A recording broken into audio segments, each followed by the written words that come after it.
For today's videos po mga ka-vlogs, magandang araw po sa inyo mga ka-vlogs.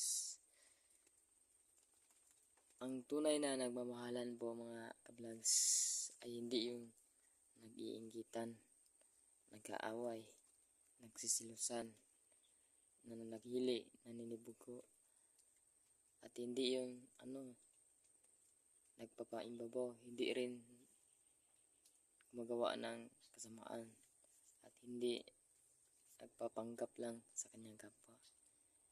Kung iniibig mo nga ang isang tao, dapat kung iibig ka rin niya, ibigin mo rin siya ng mabuti. At gawan ka ng mabuti, gawin mo rin siya ng mabuti.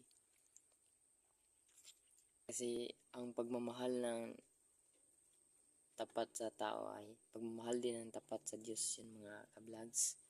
Dapat po natin na magmahalan po tayo. Huwag po nating ibaliwala yung pagmamahal na ibinigay ng ating Panginoong Diyos mga ka-vlogs. At ito lang po yun mga ka-vlogs. Huwag niyo pong kalimutan mag-like, share, comment, subscribe, and click the notification bells mga ka-vlogs para may update ko naman kayo sa mga panibagong videos ko po.